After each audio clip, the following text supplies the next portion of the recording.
Podcast Design Ops Cuts. Discutindo o que é Design Ops, a gente vê que parece que tá na moda.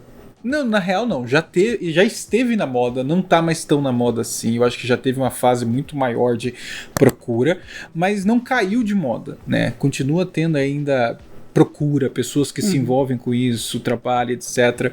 E eu queria saber, assim, afinal de contas, que coisa, eu ia falar um palavrão, que coisa é Design Ops? Quem vai me ajudar nessa para começar? Deixa de ser um palavrão, né? Eugênio. Tá bom, posso começar.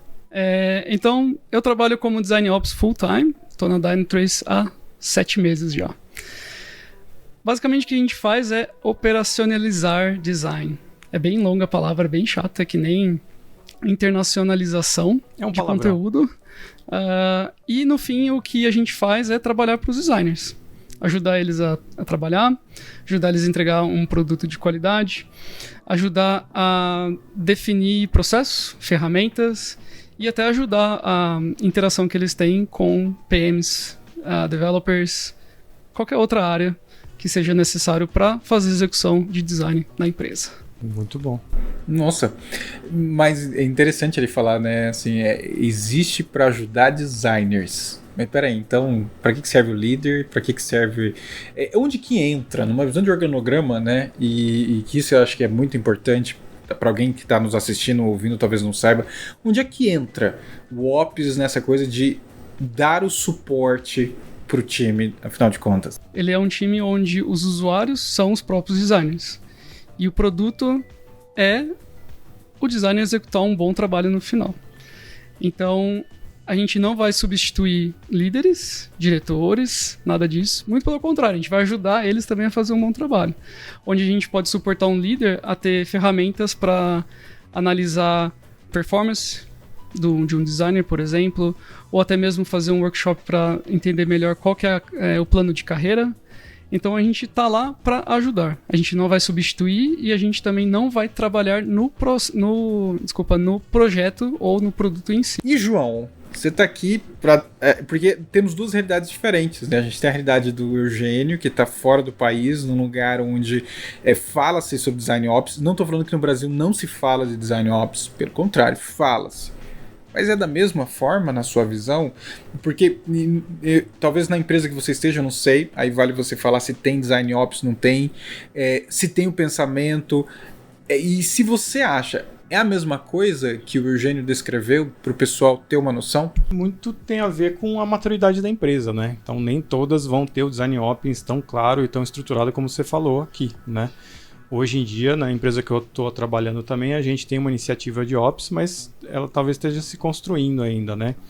Então, e como o Rodrigo falou, é uma coisa que nunca saiu de moda, então está sempre aqui se falando disso, e agora talvez tenha voltado a entrar no spot agora, porque sobre o nascimento do departamento, né? Então, hoje o assunto muito em alta é Design System, que a gente vai falar disso em outros momentos também.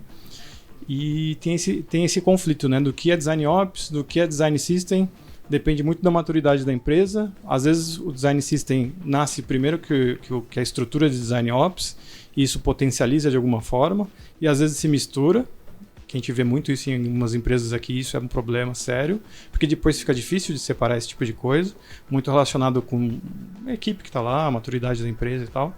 E outras iniciativas de Ops, que eu vou tentar fazer uns contrapontos aqui, que eu acredito muito na estrutura, como é que deve ser feito e tudo mais, mas muitas empresas não estão maduras e não conseguem botar no dia a dia para funcionar da forma mais ideal como a gente imagina, né? Uhum. Então, como você falou, o Design Ops operacionaliza um monte de coisa, assim, cria formatos ali para o pessoal trabalhar em cima e tudo mais, e até que ponto a gente está facilitando tanto a vida dos designers e tirando um pouco da liberdade dos caras de desenvolverem um trabalho, mudarem as dinâmicas, dependendo do tipo de contexto que você tem ali, porque na minha visão o UX sempre vai ser um grande leque de ferramentas que, dependendo da solução que você precisa atuar, se aprofundar, você ali saca algumas dinâmicas, alguma forma de chegar naquele resultado ali, né? E às vezes hoje a gente vê como a gente está padronizando muita coisa, às vezes a gente perde um pouco disso, né?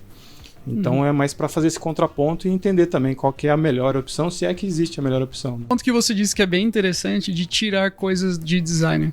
Design Ops não quer tirar nada de ninguém, muito pelo contrário, a gente quer habilitar designers a fazerem um trabalho melhor. Então acho que tem que ficar bem esse ponto em mente, porque a gente é muito pelo contrário, a gente não vai executar as coisas pelos designers, a gente vai ajudar eles a se desenvolverem, a executarem isso eles mesmos. Será que vai rolar a treta do Design Op versus Design System versus designers? Não, mas isso eu acho que é um ponto bem interessante, porque se chegou nessa conclusão de que a gente tem que tomar cuidado, por que chega a ter esse pensamento? Por que tem esse pensamento? Né? Então, da onde vem a raiz de um pensamento que distorce o que é Design Ops? Essa é a questão. Então, assim, da onde veio... Agora, qualquer um dos dois pode falar. Da onde veio um pensamento que distorce o papel do Design Ops? Eu acho que quando você quando você perguntou onde que o Design Ops está, por ser um time separado, às vezes as pessoas têm aquele sentimento de que é um time especial. E aí ele está acima de mim. Então quem está no Ops, ele está ditando regras, para não falar um palavrão aqui também. Eu já vi esse sentimento acontecer quando eu trabalhava em desenvolvimento com o Scrum Master. O Scrum Master não é chefe. O Scrum Master está ali para ajudar o time a entregar o sprint, o projeto. O chefe é diretor de desenvolvimento, por exemplo. Só que aí o cargo traz uma ideia para outras pessoas que é chefe. E também as pessoas que estão no próprio cargo, às vezes cresce essa mentalidade de poder. Então eu sou o Scrum Master, eu posso gerenciar o backlog do time, ou um PO. Então eu tenho um poder sobre o time, mas não existe esse poder. Muito pelo contrário. Acho que bate muito nessa história que a gente estava falando de maturidade, né? Então os times são implementados, as posições são ocupadas e às vezes não tem uma definição muito clara de papel, até onde você vai e tudo mais, né? Então essas coisas vão acontecendo, vão se juntando ali e fica um grande puxadinho e nunca ninguém define algumas coisas. Então acho que é total relacionado com maturidade de empresa, do pessoal que está sendo contratado ali. Tenho certeza que não é para roubar de trabalho de designers nem tudo mais, né? Inclusive o Design Ops muitas vezes aparecem, tipo, são alguns designers que se destacam ali e começam com essa iniciativa até a coisa se estruturar mais. Mas às vezes se a gente não tem essa visão de estrutura desde o começo, acontece essa problemática, né? E aí o papel do Ops, mas também da liderança de design, de trazer isso para o time e dizer, Ops não é um chefe, a gente não está aqui para explicar como as coisas são feitas, a gente está aqui para ajudar, entender, ajudar e melhorar e colocar em prática. Falhou? Tenta de novo. Falhou? Mais uma vez. E assim vai. E eu acho que algumas coisas que ficam até difíceis de enxergar a relação, né? Porque você tem um Design Ops que está ali para organizar e indicar o que são as melhores formas de fazer algumas coisas também. Aí dentro da empresa existe talvez o Transformation Office, alguma outra pegada que também define ferramentas, também define padrões, né? E às vezes a própria gestão da própria empresa não deixa muito claro como que essas duas partes vão trabalhar em sinergia e tudo mais. Então, eu acho que isso ajuda a criar essa confusão que existe em muitas empresas hoje, né? Que estão, vamos colocar porque é legal, vamos colocar porque é disruptivo, ou vamos colocar porque a gente precisa organizar, porque está meio bagunçado. Mas existe um trabalho maior de conversar com todas as outras áreas para ver o que essas outras iniciativas estão rolando, para ver como encaixar e trabalhar em parceria. Porque no final das contas, o Design Ops ele vai resolver a questão do time de design, mas ele tem muita relação com outros times também, né? Com certeza.